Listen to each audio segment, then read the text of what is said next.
we will start. There's a lot of you, which is exciting.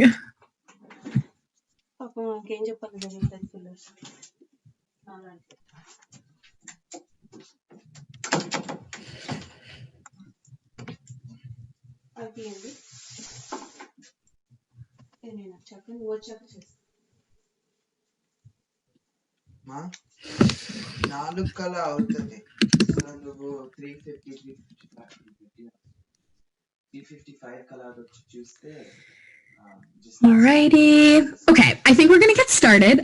If people come in a little later, totally fine. But yeah, welcome to the virtual tour. This is so exciting. I'm here with Will. So I guess we'll just start by introducing ourselves. I'm Hannah. I'm a rising senior. Wow, that's crazy to say.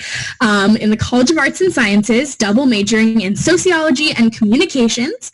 Extracurricularly, I'm part of a hip-hop crew called Strictly Funk. I choreograph some musicals for our tacky extracurricular. I do the after-school arts program where students from the West Philadelphia area will come in and I'll teach them to dance.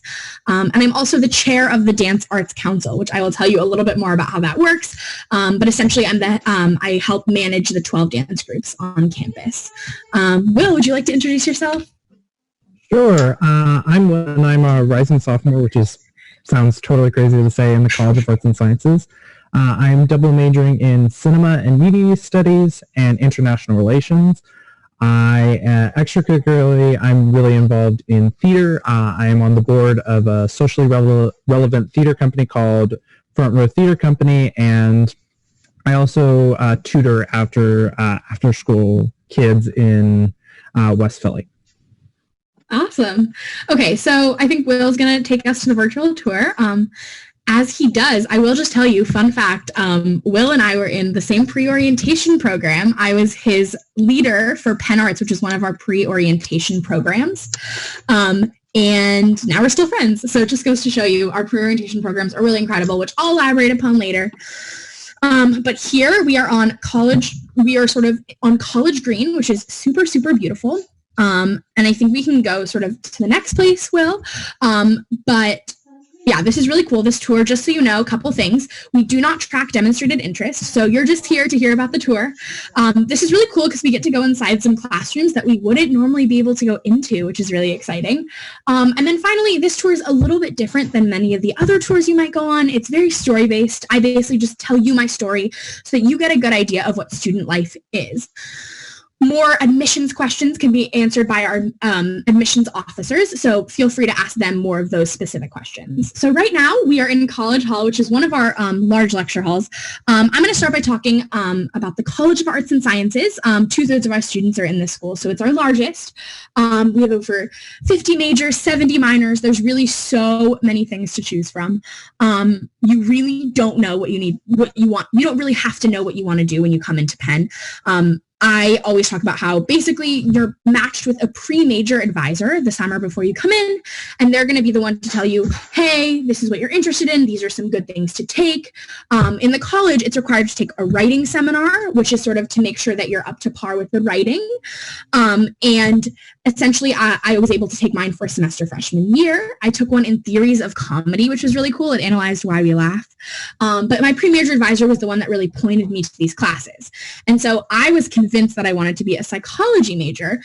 So I took Psych 001, which is a very popular class, larger lecture, which I will say, sort of as you see with College Hall, any large lectures are required to have a recitation, which is going to be basically a class with 25 students or less that help you out, taught by a TA. So 100% of our classes are taught by professors, but these recitations in specific are going to be taught by TAs to sort of help reinforce that information that you're learning in lecture.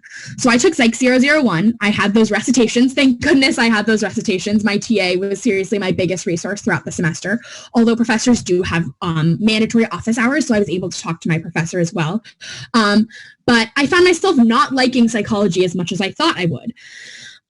So that was really stressful for me because I was like, wow, this is what I really thought I wanted to do. And then I didn't love my Psych 001 course. So I went to my pre-major advisor and I was like, help, I don't like psychology. And she was actually the one who pointed me to sociology and also communications. And you don't declare your major until the end of your sophomore year. So that gave me a lot of time to explore those two. And I really only discovered sociology my sophomore year. So my point in saying all this is that you really don't need to know what you want to do and you have that space to try new classes. And here's my favorite part. That Psych 001 class did not even close to go to waste. So we have what's called a core curriculum. Essentially, we have what are called sectors of knowledge. And over your 4 years at Penn, you have to take classes in each sector of knowledge. So this is going to be culture and diversity, like physical sciences, other things like that. And my Psych 001 class was able to cover one of those requirements, and that was a check off of my core curriculum. So really, it was great because even though I didn't love the class and it didn't turn out to be what my major was, it still was on my list and was not a wasted class. And I found sort of along the way that it's so easy to fill that core curriculum. I'm now a rising senior, and I don't have any more core curriculum classes. So I'm just in major minor classes. In fact, in the fall, I'm in all classes of 20 students or less, which is really, really cool. I think my favorite part about the College of Arts and Sciences is really like the breadth of classes that you can take. I always like to talk about my favorite class, which is called Calm and the Presidency. It's taught by Dwight D. Eisenhower's grandson, which is really cool. And Penn gives you a stipend and you can visit, basically the entire class is a little bit lecture-based, and then you go to any presidential library in the country and you write a 30-page paper about it. So over fall break, I went to Austin, Texas to visit the Lyndon B. Johnson Library, and I wrote a paper about it. And Penn sent me there. It was genuinely one of the coolest experiences I've ever had. And I felt so lucky to be a part of a class like that and really be able to have this dialogue with Dwight D. Eisenhower's grandson. I learned so, so much. And I think that's just sort of the example of the incredible professors that we have at Penn, as well as sort of such the interesting course offerings that you're able to take. And then one other thing I wanted to talk about before we move on, I know this is a little bit of a longer stop. So we have 4 distinct undergraduate colleges. So we have the Arts and Sciences, Engineering, Nursing, and Wharton, but we really are one university. And what this means is that no, you can't really do different majors among the different colleges, although there are dual degree programs. So if you're really interested, you can look into those. But you are able to take classes in the other schools. So I've actually taken a class in Wharton called Marketing for Social Impact, which was like so along my alley, but it was so cool to take a Wharton class and to have that experience. And then my other favorite class I've taken, which is called Health Education for Incarcerated Women. And we actually went to Riverside Correctional Facility, which is an all-women's prison, and we taught them different health topics. So I did one surrounding mental health. That was with our nursing school, but really I was able to count it for my sociology major because it's very related. So once you're paired with your major advisor, they really help you through that entire process in terms of finding classes that are interesting to you. I was really interested in the incarceration system, so she connected me with that class. And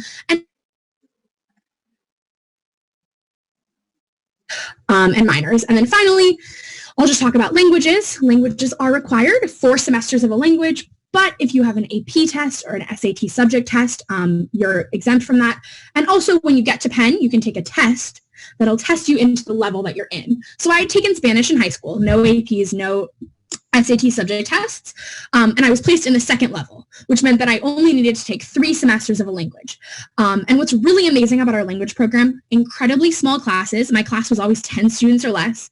It happens on a pretty daily basis. As you get higher, it's a little bit less, but really you're speaking the language every single day. And by my 3rd class in, my professor was speaking only in Spanish. And I think that's really the way that you learn it, is with repetition and fluency. So that was really cool, a really cool experience. Yeah, and that's just a little bit about the college. There's so much I could go on forever, but that's that. Does anyone have is there any questions, Will? I think we're going to move on for now, but I would also like to highlight that we do have a Q&A function, so if you have a question that you're really curious about and you want Hannah to answer it, please feel free. We might get around to it, and also that we do offer closed captioning.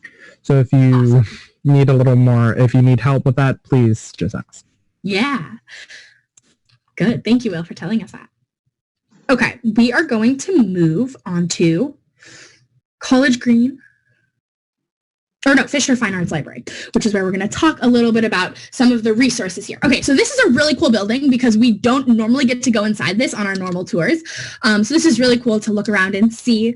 I love Fisher. It's an all-quiet library. I am not a quiet person, which means that this is not the library that I normally choose to study in. I'll come here when I'm like cramming for something and really, really just need to focus and be quiet. But I think it's a really great resource. I just am afraid like every time I drop a pencil that everyone's going to look at me. But I have a lot of friends who love Fisher Fine Arts Library. It literally looks like Hogwarts. Very beautiful. So here I'm going to talk a little bit about resources. I think Penn really understands that the transition from high school to college is one that is tough. And I think one of the best things about Penn is the amplitude of resources that they do provide. So along with this library, we have 7 other libraries on campus, our largest being Van Pelt Library, 6 levels up, and we have what's called Weigel Commons, which is where they're going to help you, connect you with all the resources. We have a really cool online database called Franklin Library, which you can use online. You have to have a Penn key, so it's just for Penn students, and it's where you write most of your papers with. So there's sort of a lot of libraries and places to study, as well as academic. We do have the Weingarten Learning Center, which is going to help you with tutoring for any single class. Either an upperclassman or a graduate student will help you out completely free.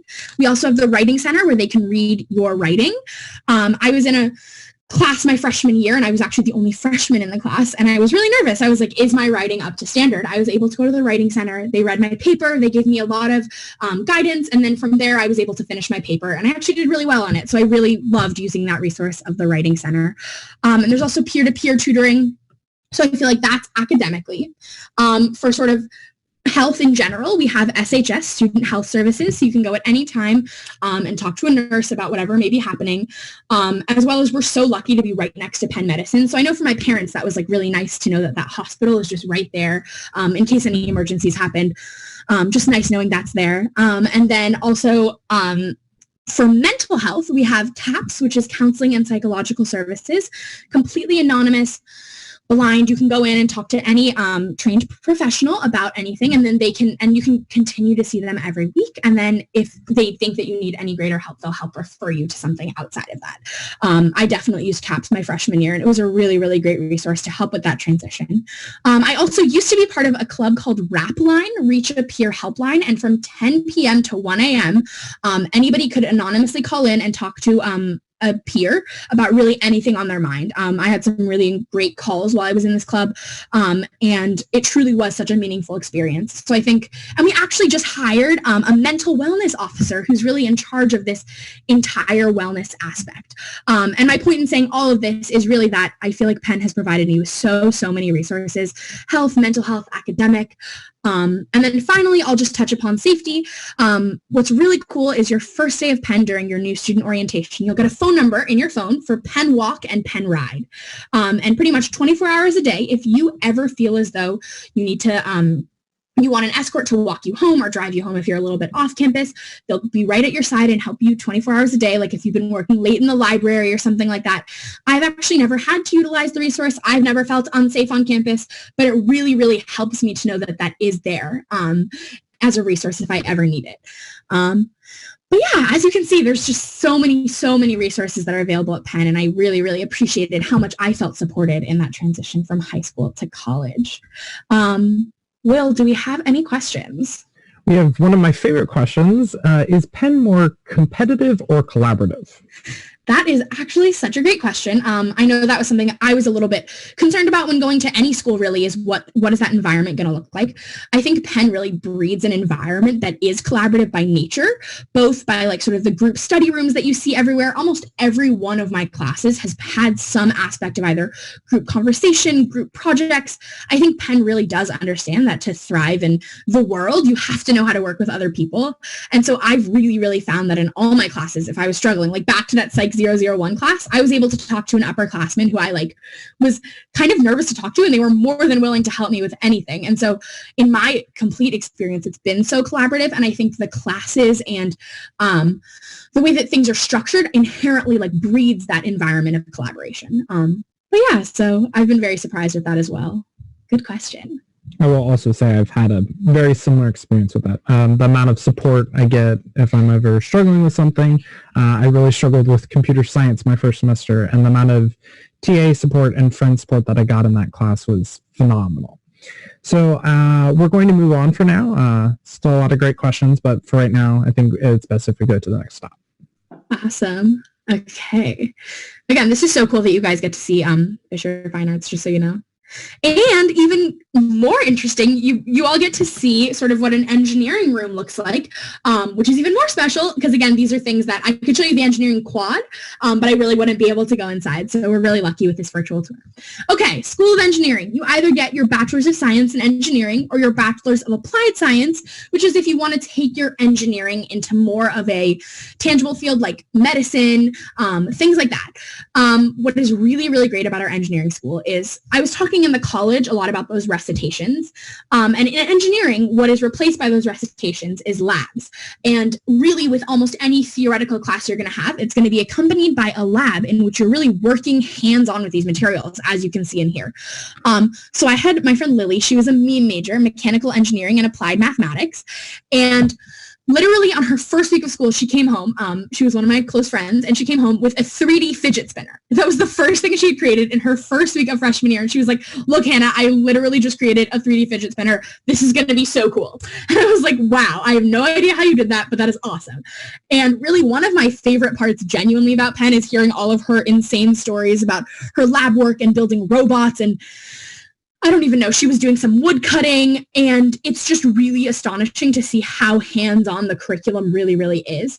And you pick your major at the end of your freshman year instead of sophomore, but there's an Engineering 101 class that gives you kind of an overview of all of the different majors that you want to do. And it's very easy to have minors and to combine with different things. And so it's actually been so interesting to hear what they're doing. So then basically what's really special about our engineering school is sort of as in the college, someone would potentially write a thesis. At the end of your 4 years, engineering essentially says, here's a project. Create something that will change the world. That's literally the prompt. And now that seems very daunting, but our engineering students definitely take that to heart, and they really do these incredible projects where they match up with a professor and they're creating these inventions that genuinely become things that go on to become actual products in the future. One of my favorites is the Baxter. Essentially, it's a shirt that you put on, and it measures your posture, which is like really important for athletes and pretty much anybody. Again, I have absolutely no idea how that works, but the engineers do, and they've created this incredible thing, and I think it actually went on to become something larger than that. So these are really inventions that are helping sort of the outside world, and literally you're creating in your undergraduate career. And so I think if that's anything, that's a great example of how really incredible our engineering school is. And then finally, what I always love to say is the national average for women in engineering is 20%. And here at Penn, we have 33% women in engineering. And there's actually a women in engineering program, both as like a residential program and another sort of pre-orientation type of thing. So I think we really do prioritize women in engineering as well, which I love. Are there any questions? So I think we're going to move on for now, just for time reasons, but I also want to say the engineering projects are so cool. My favorite design was a shadow drone, which you could move your hands and the drone would follow you. So many cool designs. Yeah. I will never understand, but I admire it so much. Okay, another really cool view that we wouldn't normally be able to walk to just because of time constraints. But this is Penn Park. This is where a lot of our athletics are held. And also, as you can see, a very beautiful Philadelphia skyline. Something I love about Penn is sort of the contrast between like an on-campus and then also having Center City right outside. So this urban versus rural like sort of balance. I obviously we're not doing it because we're there, but what I always love to do is for you to like stand on the street and to hear sort of all the cars rushing by and all the noise. And then you walk right on our campus, right on College Green, and immediately the sound goes away and you can hear the crickets and the different like bugs, and it really sounds like nature. And I think that's one of the coolest parts about Penn is I'm from Los Angeles. I'm coming from a big city. I wanted that city, but I also really wanted that campus. So Center City is a 25-minute walk away or a SEPTA ride away. We have SEPTA stations all throughout campus. And I just love to go into the city sort of to get out of that bubble of Penn every now and then. And I don't know, I've found coffee shops to study in. so many places to explore. And I think also Penn has a really great relationship with Center City as well. Like both Will and I mentioned, we work with students from the West Philadelphia community in different capacities. And there's so many opportunities both for Penn students to work there and for Center City to use the resources at Penn. So that's my little go to Center City talk. But now back to sort of athletics and the things here. We have 31 Division I teams. We are the Penn Quakers. And we have what's called Franklin Field, which is where we play football. That's sort of on the left right there. And the Palestra, where basketball is held. And sort of the way that it works is we have varsity, and then we have club sports, and then it's intramural. And then we sort of have a lot of different gyms. Most of your rooms are going to have gyms inside the college houses, as well as Paw Truck, which is our gym. You don't even have to buy a subscription. There's a smoothie bar. There's like Pilates classes, yoga classes, tons of equipment, cycling classes. There's really something for everyone. And it's really cool that we have that available on campus. And I will just say what's really cool is that, and I'll elaborate upon this more in extracurriculars, but I have a really good friend who's on club soccer, and she's also part of my dance group. And I think that just goes to show you that with like club sports, there is such a way to balance that out. And basically, yeah.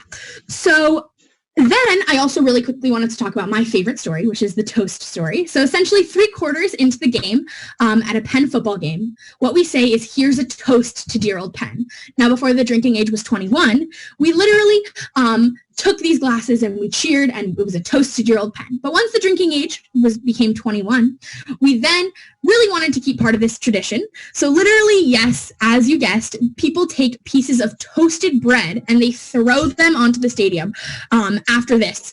Now, I was on a tour just like you, and I definitely didn't believe it. So there's this really fun like freshman game. I ended up to sit towards the front, which nobody else was sitting towards the front of the stadium. I was like, I wonder why. And it was because when all of these pieces of toasted bread actually came flying down, I literally had to duck so that the pieces of bread wouldn't hit me. It was so fun and so cool to see like this wacky Penn tradition that happens. And then sort of, as you guessed it, how do you take that bread off the field? A Zamboni that you take on an ice rink. They took out the bottom, replaced it with vacuums, and were able to clean up all of the bread on the field. And I don't know, this feels like just a quintessential story about how really our engineers help our traditions exist, and how our engineers just love sort of our nerdiness and our school spirit and our traditions all mixed into one. And it was really important to me to go to a school with really fun school spirit. So that was really exciting. That's my little story. There's so many other Penn traditions that are really exciting. We have convocation, which happens at the beginning of your 4 years at Penn. One of my favorites, which I unfortunately had to miss out on, but hopefully will happen again next year, is Hay Day, where you march down Locust Walk in these hats and canes, and they're styrofoam hats, and you basically bite out of each of your friends' styrofoam hats. Very weird tradition, but really something so fun to like signify going from junior to senior year. So those are just some of the examples of our Penn traditions. Are there any other questions, or do we think we're going to move on for now? I think we're going to move on just for timing, but I always get sentimental about the traditions and stuff. It's so much fun.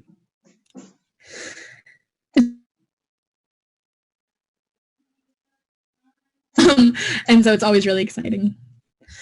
Alrighty, nursing. So it is our smallest school, about 100 students per grade. I'm not sure if you guys know, but we are the #1 nursing school in the world, which is really cool, and a lot of people don't know that.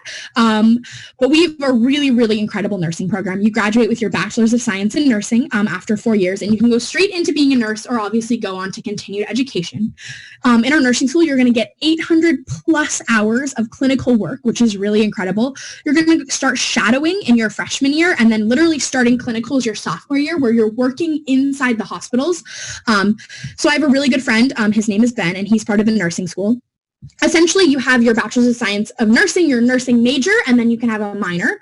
It can either be within nursing, so some popular ones are something like nutrition, or it can be from another school. So he actually has a minor in Hebrew studies, which is really cool. But anyways, he always tells me about his different clinical rotations. So he worked on a geriatrics floor, he worked on a pediatric floor. He's quite literally doing vitals for, I don't know, the different patients and doing rounds, and that's essentially a class that he has, which is really their tests and sort of simulations are really, really advanced. As you can see, they have these like dummies that can essentially like recreate bleeding or injuries or things like that, so that you're really working with these dummies to make sure that you have that hands-on feeling. And then essentially beyond that, all your tests, what's really cool is I had a friend who told me that essentially her test was doing vital signs from top to bottom and administering a shot. And I was like, wow, I wish my exams were that fun. No, but really these nurses are really have this incredible education. And as you can see, that is why we are the #1 school. And I will just talk quickly about essentially if classes are more lecture or discussion based. And I would say sort of the same in terms of talking about those recitations and labs or things. Really, every class is discussion based. And even in my larger lectures, I took a geology class actually. Really every 20 minutes, there would be sort of smaller group discussions where our professor would like circle around the room and talk to us about different things that we learned in lecture. So even in those larger lectures, which still will have recitations that are always discussion based, there's always discussion and group components, which feels very hands-on. So I'm not just sort of sitting in a lecture for an entire hour, just writing notes and doing nothing. So I definitely think that there is a really big discussion based in every single class, as well as most of my classes, as I said, as you sort of specialize in your major, are going to be super small. All 5 of my classes next semester are 22 students or less, and all going to be very discussion based, and that's really the main component of them. I will also add that very much so. You can, even if your class or lecture is very lecture based, you can still develop a really intimate relationship with your teacher and get to know them. There's a bunch of programs in which you can take them out for a meal. I got to know my history professor really well, and he was fascinating to learn about. And so I really was able to develop a bond with him, even though he didn't personally teach me. He was more of a lecture-based classroom. So I think once again, we're going to move on just for time reasons. And the next stop is going to be college houses. Yes. But yeah, it's really cool to get to know the amazing professors that we have on campus. Another really cool thing that you're not actually able to see is inside of a dorm room. So this is going to be in the quad, and the quad makes up 3 of our 12 college houses. There's Reapy, Ware, and Fisher-Hassenfeld. I will just say that Reapy is the best house, not just because I stayed there, but really Reapy is the best college house. So the quad is all freshman housing. About 2/3 of our freshman class will live in the quad. Singles and doubles, where you're sharing a bathroom at the end. And then when you have your roommate, you can either go random or you can meet someone at either Quaker Days or online or in other ways. I went random, and I had the most amazing roommate from Atlanta. Lunch once a month, even though we haven't lived together since freshman year. But really, yeah, your housing you're going to be your first community when you get to Penn. And I think our Penn college house system really breeds an environment where you're creating a community from day one. So I walked in, my RA was like, okay, hey, Hannah, let me add you to this group chat. Later tonight, we're going into Center City.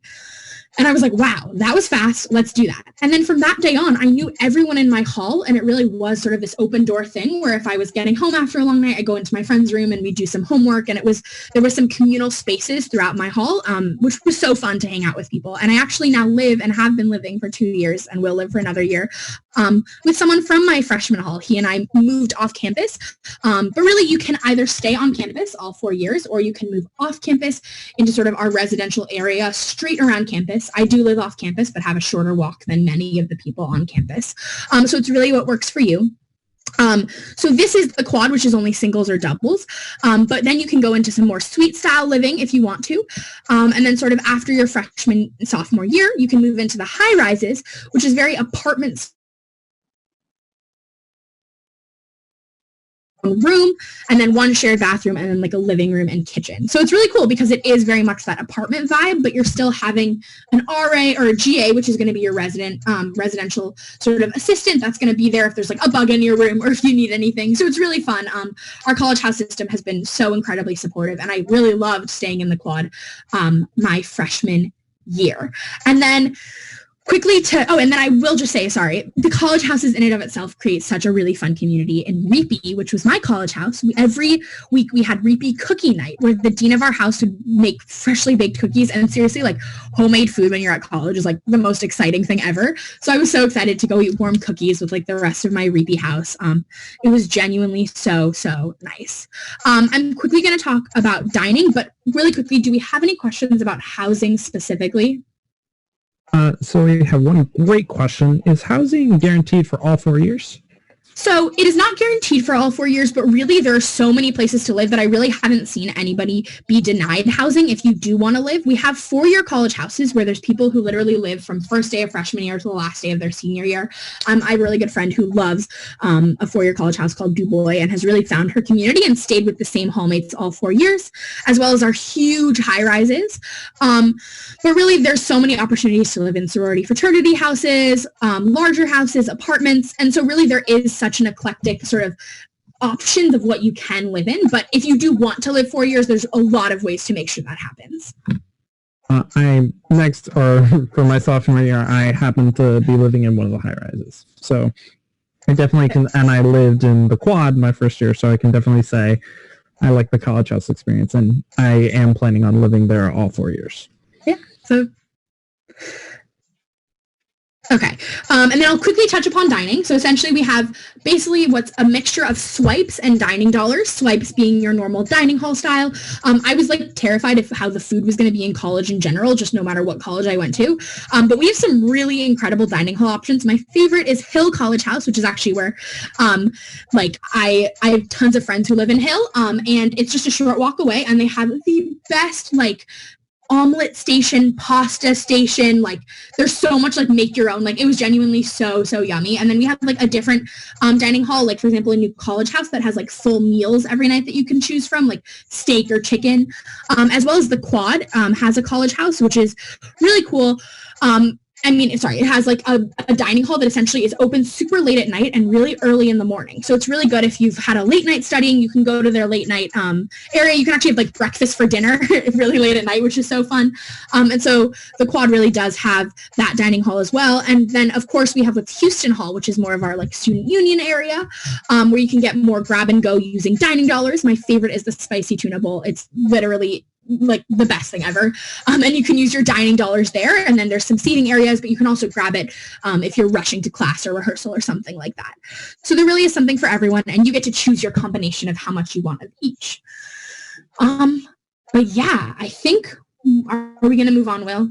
I think we are. I'm going to skip a couple of stops. And I would also like to add, this virtual tour is online. So if you're curious about going back to other stops, Plaid Student Performing House, Hannah and I have so many memories there. If you want to check out this virtual tour later, we definitely encourage you to do so.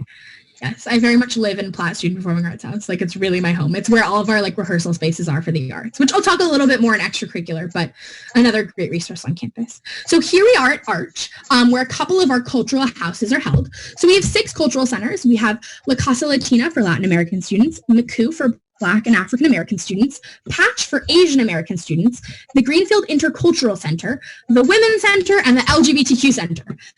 That was a mouthful. But essentially each of these cultural resource centers are there for people who identify with that identity and also those who may not but still want to use it as a resource. And these are physical houses, as well as they hold many clubs, conversations, resources, activities, places to study, free printing. I use the LGBTQ Center a lot for free printing, but really a great resource to find people who have similar identities as yourself. The Women's Center is a great resource to go talk to somebody confidentially if there's anything serious going on. So they really are very open door, very welcoming. And then, we also have Hillel, and we have the Newman Christian Center. And really, the way that I like to characterize it is at Penn, there's so many ways to get to know new and vibrant people, whether it's through the college house system, very people that are different from you, and also ways to get to know people with similar identities through our cultural resource houses and really all of these incredible opportunities. So I've definitely spent some time in these cultural resource centers, and they're amazing. So this is Arch. Awesome. And I think we will move on to Locust Walk, which is genuinely my favorite part on campus. It makes me sad to look at Locust because I really miss it so much. This is where it runs through the straight center of our campus. It's my favorite place on campus, and you always, as you're walking to class, will see people you know, which kind of brings me to sort of this extracurricular. I find that clubs and extracurriculars are really the best way to make Penn feel smaller and more manageable. I came from a school of 90 students per grade to like a school of 10,000 undergraduates, and it seemed intimidating, but really after my first month or so, I was finding my home, obviously within the performing arts, like I mentioned, but really there's so many ways to find that like niche. So we have over 450 clubs on campus, anything from chess club, there's a coffee drinking club, a steak eating club, pre-professional clubs, so like medicine, veterinary, law, there's all of your performing arts, there's different like year we have like a big fair where you're gonna be able to see every single club lined all the way up and down Locust Walk. I must have signed up for like maybe like 20 clubs like on their email lists and then slowly narrowed it down to figure out exactly what I wanted to do. But I think Penn students are really encouraged to explore all of the extracurricular opportunities, and it's really fun to get to know people who are in certain majors and then do an extracurricular that's like totally the opposite. But yeah, the performing arts are incredible. We have a cappella, we have dance, theater, comedy groups. We actually have, one of my best friends is in an a cappella group called the Penn Counterparts, where John Legend was an alumni of this a cappella group, which is really cool. We have an awesome alumni while I'm at it, but really so many opportunities for extracurriculars. If you want to start a club, it's really easy as well, although I think there might be one for you within the 450. Really, I found extracurricular life to be such a valuable part of the Penn experience, and I think it really is because Penn finds this ability to balance between academics and social life. We also have the Greek system. About 23% of our students are a part of Greek life. What I love about Greek life is you don't rush until to the school to try out your extracurriculars and your classes, and then you decide if Greek life is great for you or not. I chose not to join Greek life just because my dance group gave me that community that Greek life would, but I have a ton of friends in Greek life who find it so valuable, and I'm still able to go to all of their events and things. I think when it comes to Penn social life, there's so many different avenues. It's not as though like athletics dominates or performing arts dominates or Greek life. Like there really are so many ways to find those niches and to find those ways for Penn to feel smaller. But yeah, so I really found that to be such a valuable part of the Penn experience. I will say I got to know Hannah through the performing arts community, so this is hearing her talk about it is very personal for me because I totally get what she's feeling. For now, I think we're going to move on, awesome. But please still keep asking questions. We do try to get to as many as possible. It's just we want to make sure we do this in an orderly manner. Totally, yeah. And really every weekend, my favorite part of Penn is to go going around. So 100% so much to do on those weekends and things like that. I've definitely seen Will in some shows, and he's seen me in my shows. Alrighty, we are walking down Locust. And now we are going to go, here's Huntsman Hall, which is one of the buildings of our Wharton School of Business. So our Wharton School of Business, we are really lucky to have a Wharton School of Business undergraduate, since a lot of schools don't really have undergraduate business schools, but more so graduate. So Wharton is really going to set you up with your Bachelor's of Science in Economics to go straight into sort of that business field. What's going to happen is, which is a little bit different than the other schools, instead of a major, you have what's called a concentration. And so your concentration is going to be in many different things: marketing, finance, management. There's so many options for that. And then you're going to go with what we call the leadership journey. So this is over 4 years. You're going to take sort of your business basics classics. So a lot of the concentrations just mixed together: finance, marketing, management, things like that, so that when you get out of Wharton, you can go straight into the business world and have sort of all what it takes. And the way that you take this leadership journey is through your cohorts, which when you come into Penn, you're going to get assigned to a cohort named after currencies. So there's cohort euro and cohort shekel and cohort dollar, whatever it is. And you'll have a cohort leader that's an upperclassman, and you'll go through that leadership journey with your cohort. And there's some fun, events during cohort. One of my favorite to hear about is cohort Thanksgiving, which is really fun. But essentially, that is how you're going to move across the 4 years. I was talking earlier about collaboration versus competition. Literally, the Wharton School is made of cohorts and groups of people who are going through these classes. And throughout Wharton, we have what are called group study rooms, which you can study in at any time. Had a project-based component to it. And now, our Wharton classes are really, really interesting. You can actually create your own concentration. I have a really good friend, her name is Siani, and she was able to create a concentration mixing marketing and theater from the college, and was able to create this sort of like theater management marketing type program, which is really cool. And she was able to cater her Wharton degree to exactly what she's interested in. And she's just moved to New York and is going to go into sort of that theater management field. But yes, our Wharton School is very, very interesting, and the professors that we have are truly, truly incredible. I don't know if you guys have heard of Adam Grant, but Adam Grant is one of our professors and teaches a really cool class as well called Organizational Management. Yes, I think that is sort of Wharton, what we're going to talk about for Wharton. So I think we're almost finishing up, which is crazy. Back to College Green, right where you see there, that's actually Van Pelt Library, which is the library I was telling you about earlier. And then this is still Locust Walk, just farther down. And again, I could speak Penn, but I think that's sort of going to do it for now.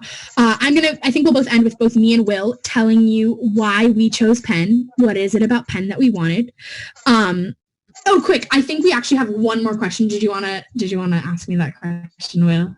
Sure. Can you talk a little bit about campus jobs? Totally. Okay. So many opportunities for campus jobs. So basically, what's going to happen is we have CURF, which is the Center for Undergraduate Research and Fellowship, and they're going to be able to connect you with so many jobs and internships. A lot of the different professors and classes you're taking are going to be doing research and constantly looking for students to help out with research. If you're on financial aid, there's a lot of different on-campus jobs that can help do work-study jobs. The Performing Arts Center that I was telling you about has work-study that work in Platt Performing Arts House. All different cultural resource centers and libraries, other ways to find jobs either on campus or off campus. Most of my friends I know really do have some sort of job. I have a friend who does proctoring for final exams, which is really cool. So and it's really fun to get connected through CURF and use that as a resource both to get jobs in what you're interested in and also other things like that. Sorry, I just saw that question and I thought it should be answered because it's very important. But now I will tell you why I chose Penn. And now I talked a lot about this on the tour, but just to really solidify it, it's balance and it's community. Nowhere else. I was looking for a school. I wanted to dance, but not have it be my major. I wanted to get involved extracurricularly and have an arts community, but also study sociology, but also have that school spirit where I could go to those games. And Penn really does provide that balance between social life, academic life, extracurriculars, things like that, to where it's been very, very manageable to community, which is that really every single person at Penn is so welcoming, so interested in getting to know one another. Our diverse population is so, so special. I actually made it my mission freshman year, and even now, to really have lunch or dinner with somebody new every single day to get to know them. I would really just ask someone in a class or an extracurricular that I thought was really, looked very interesting, looked very sweet. I would ask them to go to lunch, and really 9 out of 10 times they'd say yes. And then it would either turn into an amazing friendship or also just a really fun lunch in which I got to learn about somebody totally different than me. And so I think that community just transcends into every part of Penn life, in which I've gotten to know so many people that are different from me, similar to me, and really had those like deep and conversations, whether it's about, I don't know, worldviews or where you came from. I don't know. I've really found that like Penn is that place where you can have those conversations, meet those people, and also balance all of that at once. So yeah, that's my quick way of saying why I chose Penn. And then, Will, would you like to say why you chose Penn? Oh my God, you're just like so well put. Can't compete with that. But my journey to why I choose Penn is a little different. I had a lot of different passions, but I didn't necessarily know what I was really in. Until actually Penn was the last school I toured. I really did not know what I wanted to do, but when I first stepped on campus and I talked to the people here, I saw how passionate they were, how much they really love this campus, but also like how interested they were in me, how they wanted to know everything about me. And I felt that coming to Penn, I would definitely be able to find my passion. I would be able to find my own interests. And I would also be able to, but it wouldn't be only limited to that. Hannah talked about how she wanted to dance, but she also wanted to do other stuff. I wanted to potentially code, but I also wanted to really be involved in movies and different stuff like that. And I found that being at Penn, I've definitely had that experience, and I'm definitely happy that I realized that when I first came in for the tour of the university. Yay! Amazing. Yes, I just want to say really quickly that I think it really just is about the vibe on campus, and really we have such an incredible campus life, and it's been so fun to see that. Okay, so both Will and I are going to basically put in our emails so that you can email us at any time about really anything, and feel free to email me about any questions you have, anything I may have said, anything like that.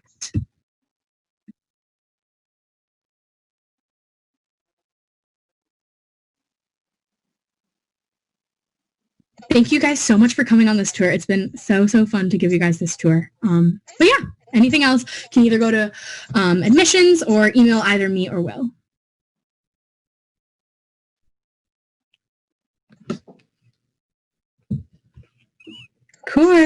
Of course. Thank you guys so much for coming.